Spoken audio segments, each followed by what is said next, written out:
Bonjour les amis, j'espère que vous allez bien.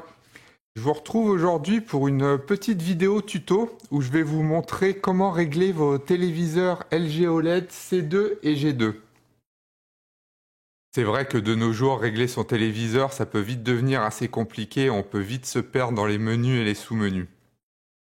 Du coup, aujourd'hui, je vais vous montrer comment régler vos télés pour que vous ayez l'image la plus fidèle possible, et ce, quel que soit le contenu que vous visionnez. Bien sûr, les réglages que je vais vous présenter sont purement objectifs et ne reflètent en rien mes préférences personnelles. Je vais donc vous montrer comment régler l'image des modes SDR, HDR, Dolby Vision, ainsi que le mode jeu pour chacun de ces trois modes.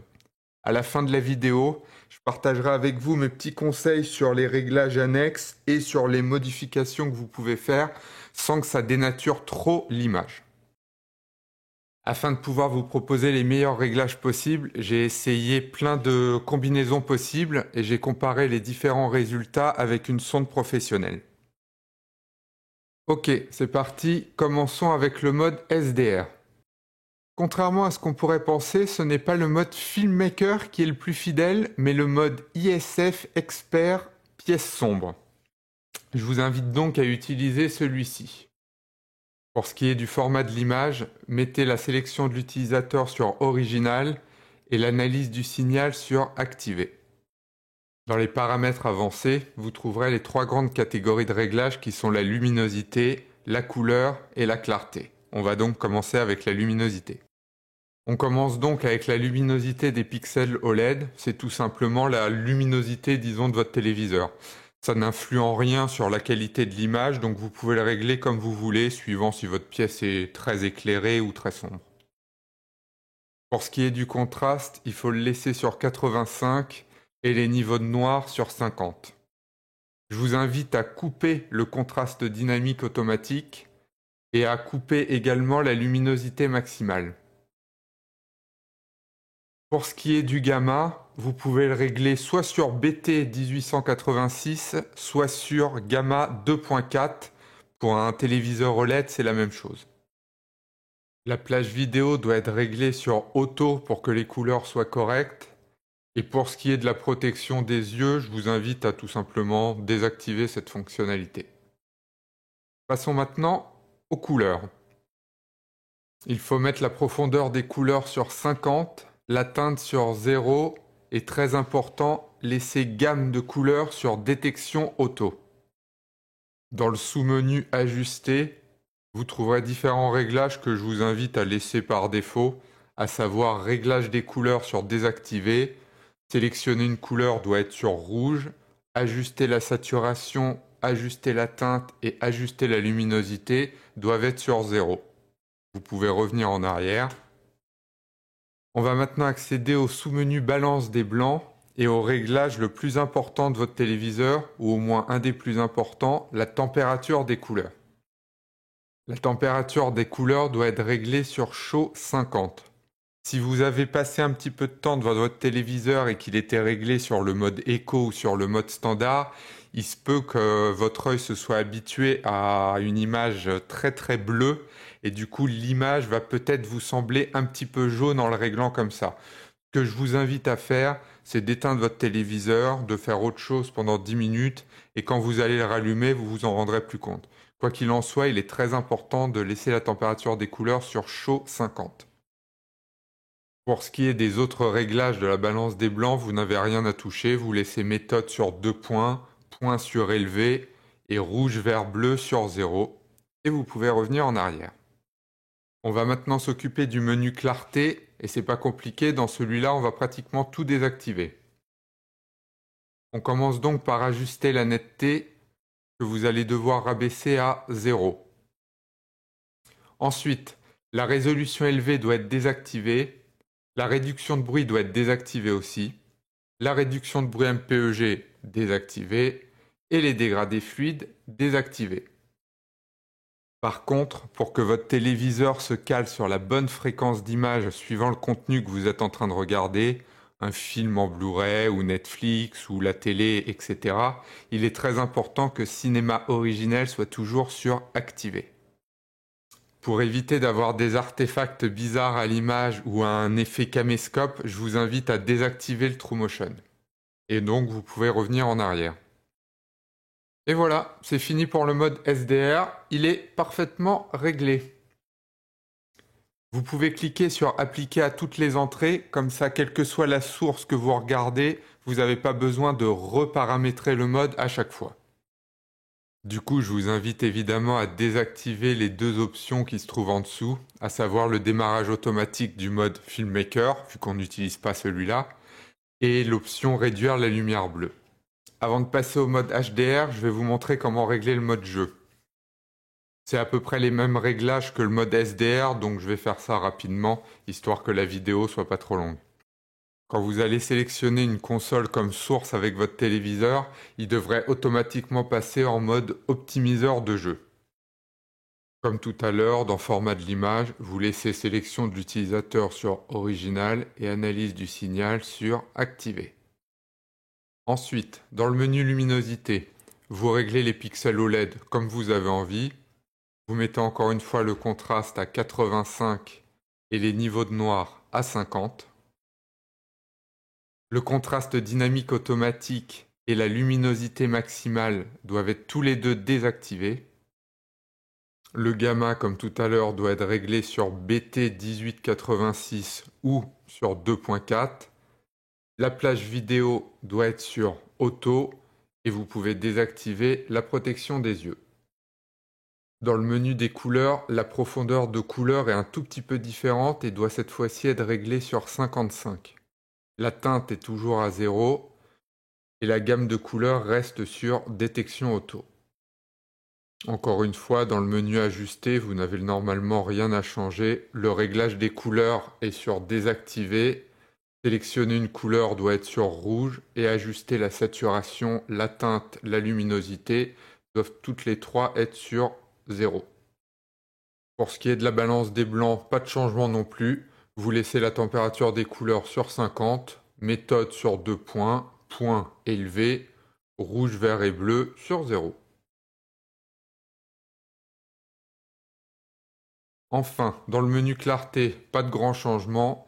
Vous baissez la netteté à 0, vous désactivez la résolution élevée, la réduction de bruit, la réduction du bruit MPEG et les dégradés fluides. Contrairement à tout à l'heure, le cinéma originel doit être sur désactivé et de toute façon, je pense que vous ne pouvez pas y toucher. Et le True Motion, comme tout à l'heure, désactivé également. Et voilà, votre mode jeu SDR est lui aussi parfaitement réglé. Vous avez juste à appliquer à toutes les entrées comme tout à l'heure et à vérifier que démarrage automatique du Filmmaker Mode et réduire la lumière bleue sont tous les deux désactivés. Passons maintenant au HDR. Donc, le téléviseur vous propose ici plusieurs modes et à l'instar des modes SDR, ce n'est encore une fois pas le Filmmaker Mode qui est le plus fidèle, mais le mode cinéma cette fois-ci. On choisit donc celui-là. Le format de l'image, pas de changement, toujours sur Original et activé. Contrairement à tout à l'heure, la luminosité des pixels OLED ne doit pas être modifiée et il faut la laisser sur 100. Le contraste sur 100 également et les niveaux de noir sur 50. Le contraste dynamique automatique doit être sur désactivé et le mappage des tons dynamiques sur désactivé également. Contrairement à tout à l'heure, la luminosité maximale doit être réglée cette fois-ci sur élevé, le gamma sur 2.2, mais normalement c'est grisé et vous ne pouvez pas y toucher, et la plage vidéo sur auto. Je vous invite comme d'habitude à désactiver la protection des yeux. Dans le menu des couleurs, la profondeur des couleurs doit être sur 50, la teinte sur 0, la gamme des couleurs sur détection auto. Dans Ajuster, le réglage des couleurs doit être sur Désactiver, sélectionner une couleur rouge, ajuster la saturation, la teinte et la luminosité sur 0. Dans la balance des blancs, la température des couleurs doit encore une fois être réglée sur chaud 50 et tout le reste vous ne touchez à rien. Méthode 2 points, point élevé, rouge, vert et bleu sur 0. Pour finir, dans le menu clarté, pas de grand changement ici non plus, la netteté sur 0, la résolution élevée, la réduction de bruit MPEG et les dégradés fluides, encore une fois sur désactivé. Le cinéma originel, quant à lui, toujours sur activé. Pour éviter tous les effets indésirables, je vous invite encore une fois très fortement à désactiver le TrueMotion. Et voilà donc pour ce mode HDR. N'hésitez pas à cliquer sur appliquer à toutes les entrées afin de ne pas avoir à le faire 20 fois et à désactiver les deux options du bas si jamais elles étaient activées. Je vais maintenant très rapidement vous montrer le mode HDR jeu. Comme tout à l'heure, si vous sélectionnez comme source une console de jeu capable d'afficher de la HDR, le téléviseur passera automatiquement en mode optimiseur de jeu HDR. Le format de l'image, je ne vous le montre plus, ça ne change pas, c'est toujours le même. Ensuite, dans la luminosité, vous laissez les pixels OLED sur 100, le contraste sur 100, le niveau de noir sur 50. Vous désactivez le contraste dynamique automatique. Par contre, pour ce qui est du mappage des tons dynamiques, vous avez le choix ici entre soit le désactiver, comme dans les modes film, soit le mettre sur HGIG. Personnellement, je vous conseille de le laisser sur le mode HGIG. Comme ça, si jamais vous jouez à un jeu compatible, que ce soit sur Xbox ou sur PlayStation, le mappage se fera automatiquement et du coup vous aurez une image soit plus lumineuse, soit plus sombre et avec de meilleurs détails dans les zones contrastées. Voilà. Pour ce qui est de la luminosité maximale, vous pouvez la laisser encore une fois sur élevé. Le gamma doit être réglé sur 2.2 et normalement vous ne pouvez pas y toucher. La plage vidéo sur auto et la protection des yeux sur désactivé. Dans le menu suivant, comme tout à l'heure, la profondeur de couleur doit être sur 55, la teinte sur 0 et la gamme de couleurs sur détection auto. Dans ajuster, vous laissez tout par défaut et dans balance des blancs, vous vérifiez juste que la température des couleurs est bien sur 50 et vous laissez le reste par défaut.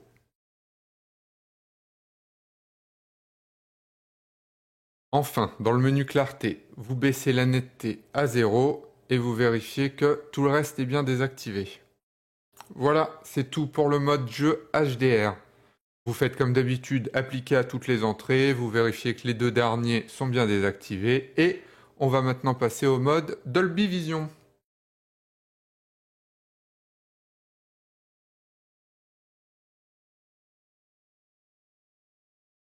Vous l'aurez deviné, hein, pour le mode Dolby Vision, il n'y aura pas de grande différence avec le mode HDR. Encore une fois, le mode le plus fidèle va être le mode cinéma. Vous laissez le format de l'image comme d'habitude. Dans luminosité, vous laissez les pixels à 100, le contraste à 100, le niveau de noir à 50. Vous désactivez le contraste dynamique automatique. Vous laissez la luminosité maximale surélevée. Le gamma doit être bloqué sur 2.2. La plage vidéo doit être bloquée sur auto. Et la protection des yeux doit être désactivée. Dans le menu suivant, la profondeur de couleur doit être à 50, la teinte à 0 et la gamme des couleurs doit être bloquée sur Original, ce qui est normal en mode Dolby Vision. Dans Ajuster, vous laissez tout par défaut. Et dans Balance des blancs, vous vérifiez que la température, encore une fois, est bien sur chaud 50 et vous laissez le reste par défaut également. Je pense qu'arrivé à ce stade, vous l'aurez compris, dans le menu clarté, netteté sur 0, tout le reste désactivé, sauf le cinéma originel que vous laissez bien sûr sur activé. Petite différence cependant, ici vous avez un réglage supplémentaire qui s'appelle détail de précision. J'ai donc effectué des tests avec et sans, et il s'avère qu'il vaut mieux le laisser désactivé.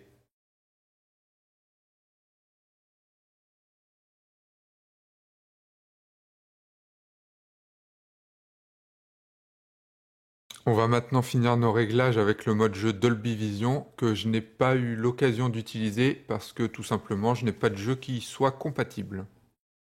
Pas de grande différence ici, évidemment. Les réglages du format d'image restent les mêmes.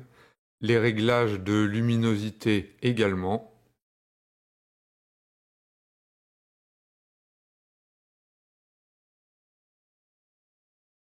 Vous noterez toutefois que la profondeur de couleur est ici de 50 et non de 55 comme sur les précédents modes jeu.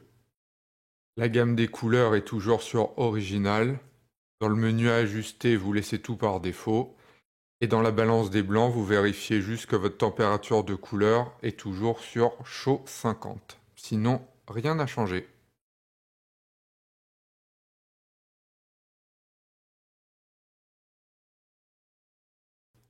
Comme je vous disais il y a 2 secondes, j'ai pas utilisé ce mode, donc vous voyez, j'ai pas eu l'occasion d'ajuster la netteté. Donc comme d'habitude, vous la baissez à 0 et vous laissez tout le reste sur désactiver.